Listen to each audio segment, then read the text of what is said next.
It's Kyle the Death Knight of MMA here, bringing you my review for Eden Zero Chapter 6. I'm sorry this one's late, guys. It was actually kind of one of those weird things where I completely forgot that I think the chapter released yesterday. Like, I completely forgot that it was released on a Wednesday, so I completely skipped out on it. But yeah, I'm here now. I'm giving you guys a review, and yeah, I'm not gonna lie. This chapter was it was an entertaining but problematic chapter. I'll say that much. But let's just get right into it. Let's just get right into it. Okay, so to start off with, I like how the fight between it was basically Sabir and Shiki went down, because even though Sabir's armor was even though his armor was destroyed, we pretty much it seems that Sabir himself isn't done, and he's still very much in play, which I'm very thankful for, that he is going to have a much larger role in this arc. And honestly, even stranger enough for me is that I know people are going to have problems with it, but I did kind of like the logic of running away in order to prevent history from changing as much as possible. Although I imagine that's going to be a little easier said than done now. A little easier said than done now, since we pretty much have his issues where we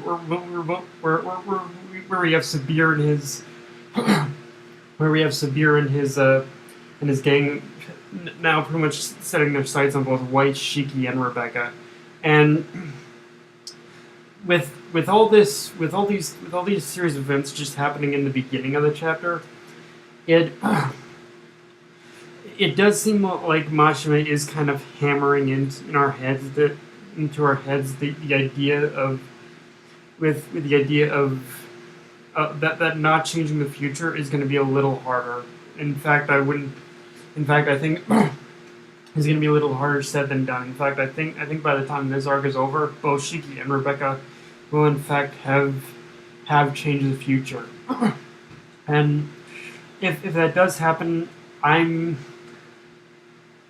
again with this series, Mashima just keeps giving me these kind of optimistic vibes. Like, I'm hoping that whatever changes happen, that they're all going to make sense, and they're not going to be like total bullshit. Like, I want them to kind of, at least, I want them to at the very least work within the rules of say of Back to the Future or whatnot. Like, yeah, I'm I'm hope I'm hoping that they're at least on that level of making sense. So yeah. Um and congratulations, Shiki. You just pretty much discovered what a Playboy bunny is. Like, seriously, when seriously, that whole scene of him with the bunny waiters was too funny, and it almost makes me want to see Shiki's reaction if pretty much anywhere down the line, and he meets another if he meets someone like that in the future. It would really make me curious to see what exactly what his reaction would be if you were to learn the more naughty things you can do with a bunny girl than just be friends with them. Like, we pretty much all know, like, with Shiki's, like, honestly, I know people are probably, I don't know if people are at all annoyed by it, but I can really get behind. I'm really getting behind Shiki's whole the fact of how much of an inept how inept Shiki is. Like, I'm loving all this great comedy that it's actually creating with. I'm loving all this great comedy that his whole ineptness actually creates. Like, I yeah, this whole, and the whole bunny girl scene was just another great moment with him. um, so, and we learned what was promotion in the case that Weiss stole, which is a little robot girl.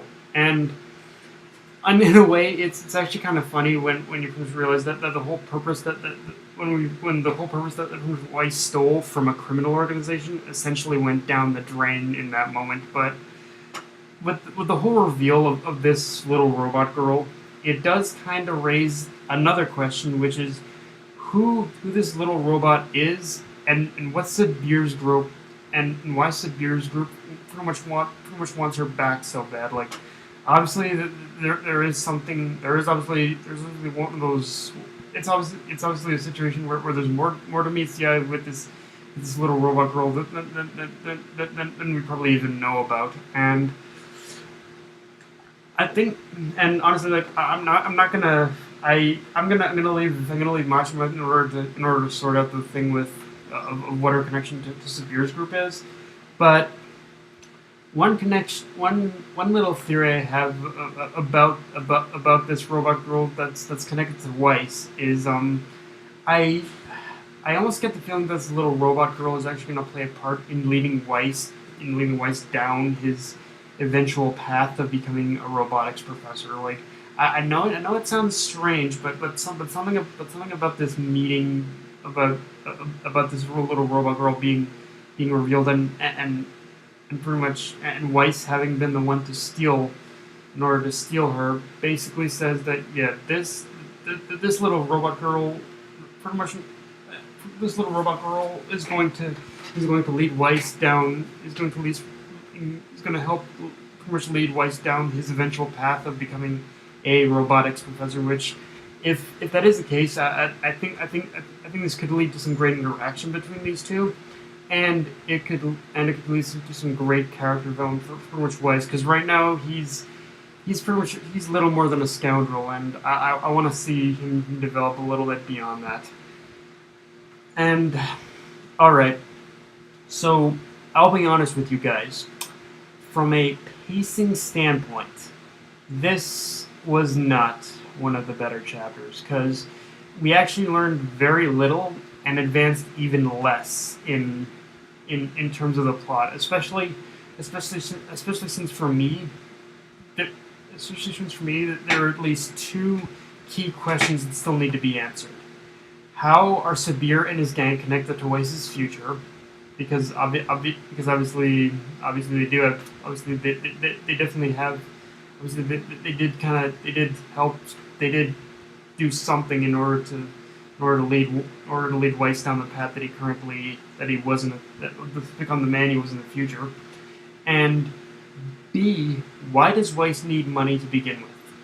Both of these questions haven't really advanced at all that much, and I'm hoping next chapter does at least a little more into at least one of these questions. Like, yeah, my, and Mashima, this is, I guess, my little message to you. Like, I definitely appreciate the fact that you're taking your time in order to build this up, in order to build this world up and whatnot. But at the same time, I would kind of like you to pick it up a little bit more at the very least, because yeah, we haven't. Again, again, it's probably it. Again, we probably are gonna get faster pacing from here, but yeah, this chapter in general, it wasn't the greatest with the pacing at all. So but and it's strange because there was pretty much 21 pages of content. You think it would be a lot, go faster than that, but yeah, guys, that's my review for you. If you enjoyed the video, like, comment, subscribe, follow me on Twitter and Facebook. Death Net of an Eye, signing off. Later, guys.